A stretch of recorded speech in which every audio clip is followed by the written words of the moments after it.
Bună, dragilor, și bine ați venit la o nouă citire. Dacă titlul te-a atras, înseamnă că ai aici cu siguranță un mesaj pentru tine. Îți mulțumesc pentru că mă urmărești, îți mulțumesc pentru că mi-ești alături. Dacă vrei și tu astfel de citire, găsești oricând, cu drag, doar pe aplicația de tarot și astrologie Cristina Zurba, disponibilă atât pe iPhone cât și pe Android. Bun, se pare că a început citirea. Avem turnul Regina de cupe, 2 de monede. Da, cineva aici, poate din familie, din casă, care tot a stat, a așteptat, a încercat să calmeze apele. Mai văd aici de asemenea și o persoană care a încercat pe cât posibil să-și găsească un echilibru. Însă, ce văd aici e faptul că simt foarte multă dualitate. Sau simt că e ca și cum ești prins între două activități, două situații diferite. Poate pentru unii este vorba despre familie versus viață profesională. Însă turnul aici îmi arată clar că ceva se rupe, ceva explodează. Turnul vine cu o rupere bruscă, vine cu o eliberare. Da? Și avem și Regina de cupe. Deci o legătură pentru unii cu o zodie de apă, rac, scorpion sau pești, dar văd foarte clar aici că ceva se rupe, ceva se transformă. Da? Hai să vedem. E ca și cum vocea ta interioară strigă mult mai tare. Da? Asta văd clar. Iar aici avem 7 de bâte. Deci uite, e un moment în care ai foarte mult curaj, știi foarte bine ce-ți dorești. 7 de bâte poate să însemne și un moment în care vrei să crești, vrei să înflorești, ai foarte mult curaj să te avânți, ai foarte mult curaj să te aventurezi undeva anume. În alte cazuri simt aici că e ca și cum ai un scop foarte mare, urmărești ceva și poate ești într-un moment în care îți faci și niște planuri în acest sens. Pajul de cupe, apoi, deci văd aici o veste bună care apare, este o veste care ți aduce liniște, ți aduce pace. Poate să fie vorba și despre o invitație pe care o primești de la o persoană dragă. Pentru unii văd aici clar o nouă persoană, un nou început. Ce mai văd aici foarte puternic este faptul că te vei afla într-o perioadă în care vei primi niște vești care te vor liniști. Da? Hai să vedem despre ce este vorba cu 7 de bâte, în primul rând. Și avem așa. Regina de spade, 4 de bâte. O legătură cu o zodie de aer, Gemeni, Balanță, Vărsător. Ce mai văd aici cu Regina de spade? Poate să fie și o perioadă în care tu iei atitudine pentru confortul tău, pentru bucuria ta. Da? Mai văd aici și pe o persoană care e mai dură, mai rece, mai detașată. Este vorba despre cineva care își dorește foarte, foarte mult să își clarifice viața sau poate persoana aceasta, știu eu, are o putere foarte mare încât te influențează să ieși din aceste situații complicate, da? Cu turnul și cu 2 de monede. Pentru că e clar aici că cineva a explodat sau explodează. Uite, avem diavolul și îndrăgostiții, deci poate să fie și o dorință mare de a ieși dintr-o situație toxică. Hai să vedem pajul de cupe ce spune. Împărăteasa, o legătură cu zodia Taur sau zodia Balanță. Este clar aici, uite, o veste foarte bună care apare de la o femeie. Poate să fie mama, poate să fie cineva din familie în general, o prietenă, de ce nu, dar e clar aici o persoană foarte grijulie, foarte iubăreață, care te poate ajuta. Și uite, avem Regina de monede, 9 de cupe, deci o legătură aici, uite, și cu o zodie de pământ, Fecioară, Capricorn, din nou zodia Taur. Văd aici clar o bucurie foarte, foarte mare pentru tine, legată de bani, legată de stabilitate. Așa cum ziceam, pentru unii putem să discutăm și despre un ajutor absolut fantastic aici pe care îl primiți din partea unei femei cu sufletul deschis. Uite aici cineva care te ajută să-ți faci dreptate. Da? Bun, hai să vedem în continuare. Avem 8 de bâte. Deci foarte multă pasiune aici văd. 8 de bâte, uite, poate să însemne și un moment în care comunici foarte mult cu cineva. 8 de bâte, de asemenea, poate să reprezinte și faptul că te afli, știu eu, într-o perioadă în care comunici foarte mult online, primești multe mesaje, apeluri telefonice. Dar văd eu aici, de asemenea, și foarte multă determinare. eliberarea asta pe care o vrei tu, da? În plan personal sau pentru sufletul tău, văd eu aici că ți aduce foarte mult curaj, foarte multă determinare și din punct de vedere profesional sau cumva îți deblochează aici ceva. Pentru că 8-ul de bâte poate să însemne și faptul că se întâmplă lucruri cu viteza luminii. Apoi avem faetonul, o legătură cu zodia Rac, poate să însemne și un triumf pe care l-ai, da? O victorie, o bucurie foarte mare.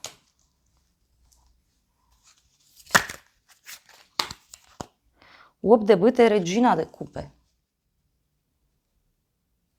Este poate și o perioadă în care îți asculți foarte mult sufletul în toate deciziile pe care le iei. Poate să fie și o veste pozitivă, chiar legată și de zona medicală pentru unii. Și uite, avem 10 de cupe, deci e ca o împlinire, o bucurie foarte mare. Hai să vedem faetonul ce spune. Cavalerul de monede avem aici și 8 de spade. Deci o șansă, o ofertă pe care o primești. O propunere pe care cineva ți-o face.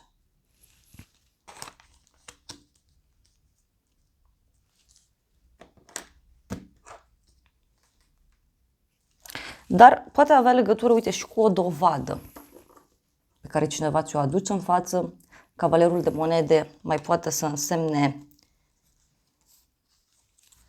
și cineva care e foarte sigur pe ele, foarte stabil, poate să fie și o persoană perfecționistă. Uite, 8 de monede, dar eu văd aici clar un noroc, uite, din punct de vedere material. Și e ca și cum se termină o perioadă cu iluzii, se termină o perioadă în care, poate știu eu, te împărțeai în mai multe direcții. Îndrăgostiți, o legătură cu zodia Gemeni. Și o alegere mare, văd eu, între minte și inimă. Dar pentru cei mai mulți dintre voi să știți că poate să reprezinte aici și faptul că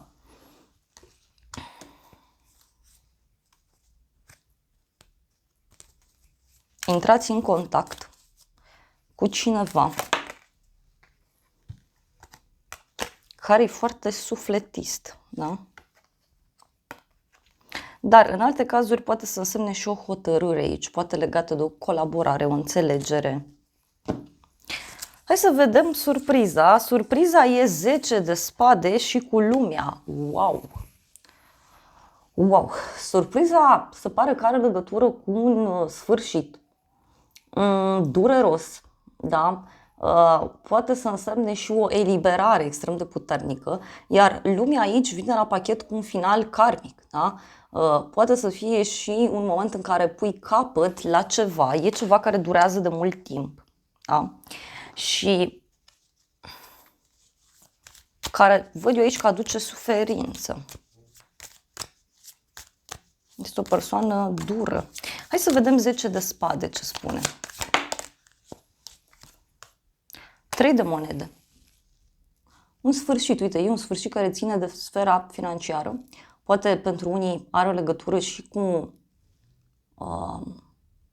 ideea de bani sau ideea de studii.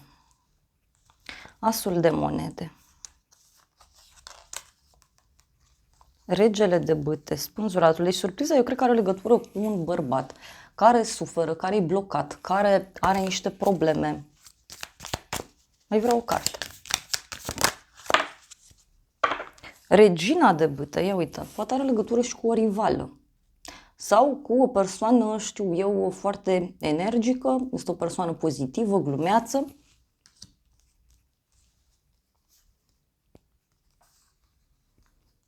Șase de monede, soarele, 10 de monede. Cineva, da, cunoscut din jurul tău. Poate pentru unii e și ceva ce are legătură poate cu un copil sau cu o persoană mai tânără. Hai să vedem. Simt aici foarte puternic zodia leu, nu știu de ce. Sau poate o persoană orgolioasă. Judecata. Surpriza aici, să știți că are legătură cu o întâlnire. Este o întâlnire față în față cu cineva. Sau judecata poate să însemne și un adevăr pe care îl afli. Da? E ceva ce aștepți aici de mai mult timp.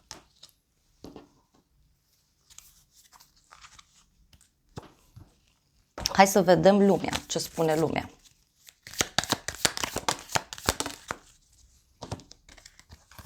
Ok, luna și cu temperanța, o legătură cu zodia pești, zodia săgetător. Eu cred că se termină aici o perioadă de confuzie, da? Și mi-apare vindecarea, liniștea.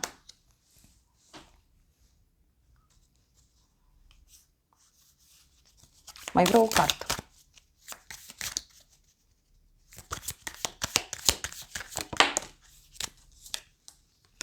Magicianul. Poate e o persoană aici care nu-i sinceră sau o persoană care este descoperită, da? Cineva care a făcut ceva mai puțin plăcut. Încă o carte.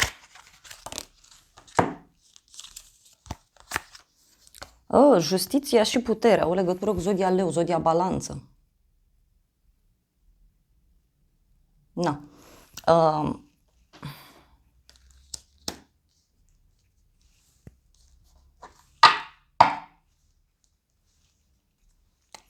Dreptate. Eu cred că se face dreptate, se termină o luptă. E ca un ultim război, e ca o ultimă luptă care se dă aici. Hai să vedem ce spune tarotul meu.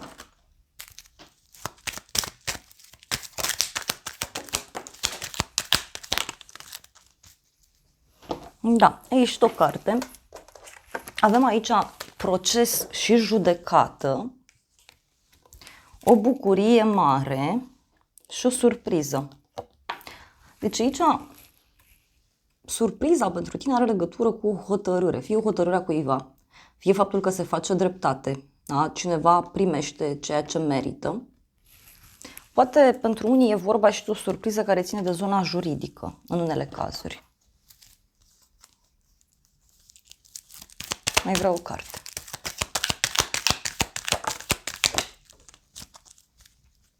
Surpriza, uite, avem așa. Ești lăudat, onorat, intrigi între femei și noutăți plăcute.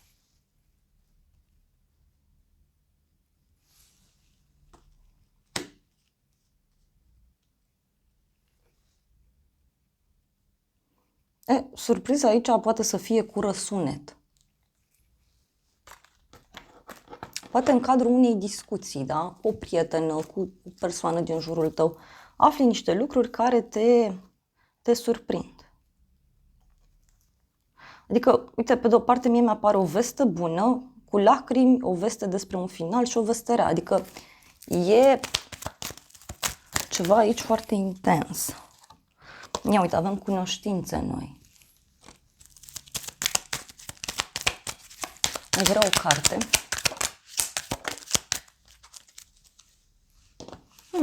Și avem așa, scrisoare și realizarea dorințelor. Deci surpriza aici are legătură cu o vestă pe care o primești și care te ajută, da, să-ți îndeplinești dorințele.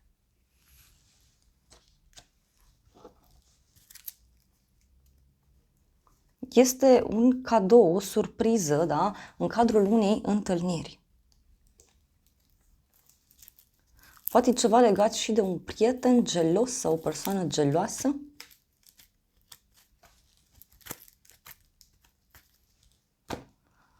Hai să vedem ce spune și oracolul.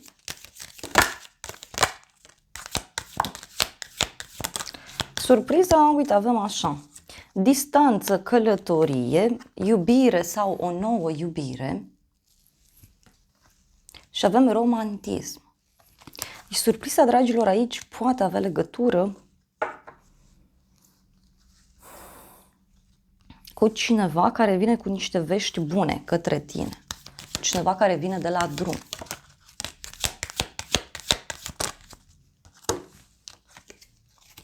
Și avem așa, sarcină, teamă, pace, liniște, justiție, documente. Deci parcă e cineva aici căruia este teamă și vrea să dea la pace. Da?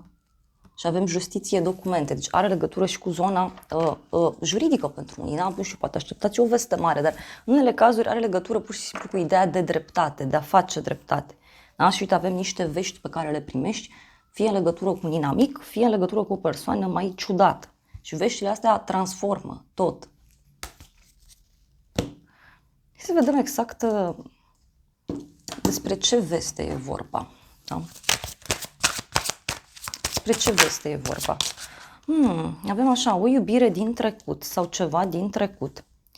O relație fără angajamente, o relație deschisă. Bun.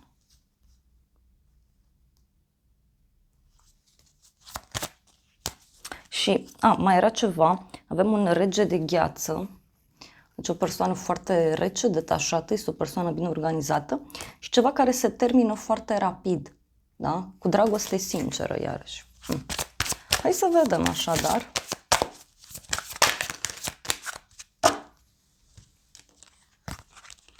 Avem o altă viață, ceva cunoscut, prietenie, internet.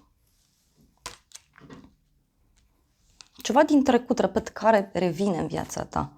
Și avem o nouă persoană, o persoană necunoscută, călătorie, vacanță. Interesant. Da?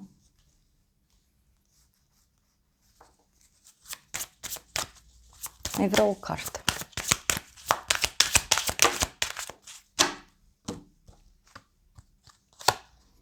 Avem o regină de gheață, este o femeie rece, detașată, este o femeie sigură pe ea.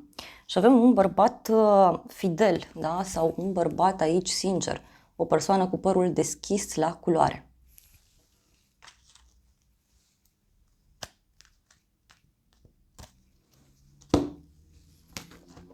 Hai să vedem ce mesaj au îngerii în această situație. Wow! Sufletul tău se pregătește pentru a se reconecta. Ai încredere în acest proces. Universul te ghidează către persoana specială. Lasă totul să curgă într-un mod natural. Conexiune.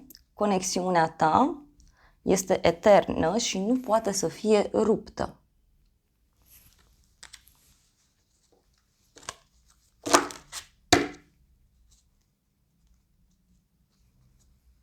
Divinitatea te va ajuta să recunoști semnele și miracolele. Și avem iubirea este prin preajmă. Da. Eu cred că are legătură și cu viața privată. Uite, surpriza asta. Și uite, mi-a ieșit surpriza, căsătorie, telepatie, sincronicitate. Da. Hai să luăm și câteva mesaje din acest oracol.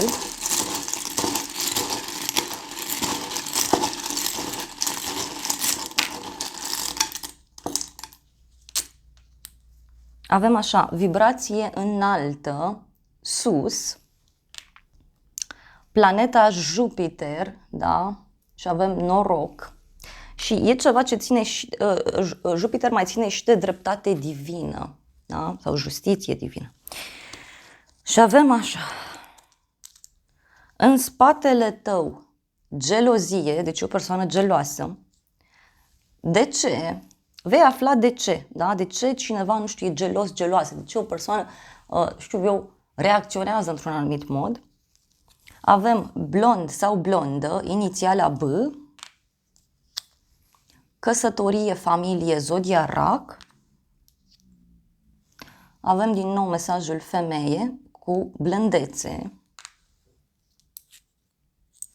Proces și judecată, zodia balanță. Destin, trăiește. Îmi era dor sau îmi este dor, suflet pereche. O persoană aici tare ciudată. Avem așa, informații, cifra 3, deci niște informații și avem așa, cifra 8 cu mesajul putere, pasiune și apoi avem dragoste sinceră, ziua de duminică. Deci niște informații foarte importante pe care le afli. Care, repet, nu știu, pot ține de o femeie, da? Sau de o instituție cu nume feminin, un oraș cu nume feminin. Dragilor, acestea au fost previziunile de această dată. Eu vă mulțumesc pentru prezență, vă îmbrățișez cu drag. Sper din suflet să fie de folos informațiile și să ne revedem cu bine și data viitoare. Eu vă doresc să aveți parte de o zi sau de o seară cât mai frumoasă.